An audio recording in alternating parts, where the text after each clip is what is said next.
আসসালামু আলাইকুম প্রিয় দর্শক।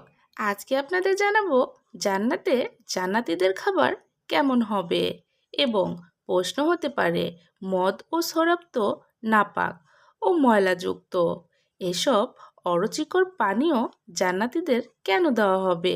উত্তর হলো জান্নাতের শরাব পান করার পর রাসূলুল্লাহ সাল্লাল্লাহু আলাইহি ওয়াসাল্লাম জান্নাতীদের খাবার নিয়ে কি বলেছেন। রাসূলুল্লাহ সাল্লাল্লাহু আলাইহি ওয়াসাল্লাম এর এক সাহাবী থেকে বর্ণিত।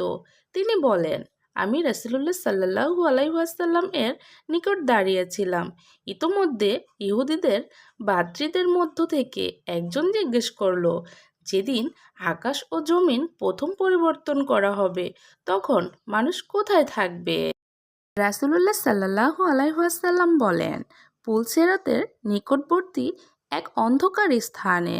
অতঃপর ইহুদি আলেম জিজ্ঞেস করল, সর্বপ্রথম কে পুলসিরাত পার হবে? তিনি বললেন, গরিব মুহাজিরগণ ও মক্কা থেকে মদিনার হিজরতকারী। ইহুদি রাসূলুল্লাহ সাল্লাল্লাহু আলাইহি ওয়াসাল্লামকে আবার প্রশ্ন করল, জান্নাতীদের প্রথমে কি খাবার দেওয়া হবে? রাসূলুল্লাহ সাল্লাল্লাহু আলাইহি ওয়াসাল্লাম বললেন, জান্নাতীদের মাছের কলিজার পাশে যে মাংস থাকে তা পরিবেশন করা হবে। ইহুদি আবারও জিজ্ঞেস করল, এরপর কি পরিবেশন করা হবে? রাসূলুল্লাহ সাল্লাল্লাহু আলাইহি ওয়াসাল্লাম বললেন, এরপর জান্নাতীদের জন্য জান্নাতে পালিত গরুর গোশত পরিবেশন করা হবে। ইহুদি এবার বলল, খাওয়ার পর পানীয় হিসেবে কি কি পরিবেশন করা হবে? খাওয়া শেষে একটু পানীয়র ব্যবস্থা না হলে কেমন হয়? রাসূলুল্লাহ সাল্লাল্লাহু আলাইহি ওয়াসাল্লাম এবার বলেন, সালসাবিল নামক ঝর্ণার পানি ও জান্নাতের শরাব পান করানো হবে। প্রশ্ন হতে পারে, মদ ও শরাব তো নাপাক ও ময়লাযুক্ত। এসব অরুচিকর পানীয় জান্নাতীদের কেন দেওয়া হবে? উত্তর হলো, জান্নাতের শরাব পান করার কোনো প্রকার মাতলামি ভাব দেখা দিবে না। সেটা হবে পবিত্র ও মাদকতামুক্ত। তাতে মাথা ব্যথার উপাদান নেই এবং তারা তা পান করে মাতালও হবে না। সূরা আস সাফাত 45-47 আয়াত।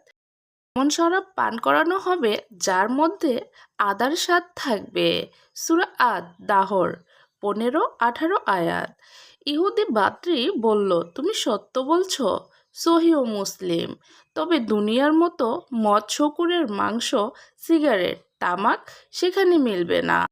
এত এত উত্তম খাবার রেখে এসব পচা ও অপবিত্র কোনো খাবারের প্রতি তাদের আগ্রহ হবে না।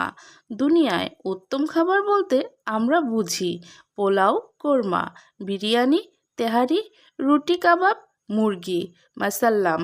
বেহেশতবাসীর খাবারের তালিকায় এসব খাবার নেই।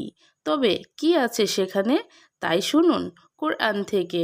মহান আল্লাহ বলেন, রকমারি ফলের বৃক্ষের ফল ঝুলে থাকবে, জান্নাতীরা বসে বা শুয়ে সেই ফল তুলে খেতে পারবে।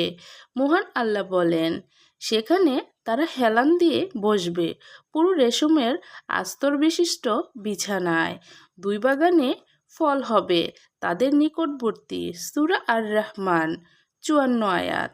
রাসূলুল্লাহ সাল্লাল্লাহু আলাইহি ওয়াসাল্লাম বলেন, জান্নাতবাসীরা জান্নাতে খাদ্য ও পানীয় গ্রহণ করবে, কিন্তু তাদের থুতু ফেলার, পেশাব পায়খানা করার কিংবা নাক ঝাড়ার প্রয়োজন হবে না।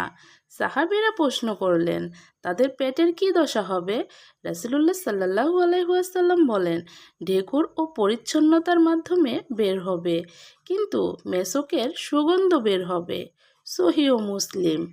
জান্নাতবাসিনী কোনো হুর যদি পৃথিবীর দিকে উকি দেয় তবে গোটা জগৎ আলোকিত হয়ে যাবে এবং আসমান জমিনের মধ্যবর্তী স্থান সুগন্ধিতে মোহিত হয়ে যাবে। তাদের মাথার ওড়না ও গোটা দুনিয়া ও সম্পদ রাশি থেকে উত্তম। বুখারী। জান্নাতে একটি চাবুক রাখার পরিমাণ জায়গা গোটা দুনিয়া ও তার মধ্যে যা কিছু আছে তা থেকে উত্তম। মুয়াত্তা।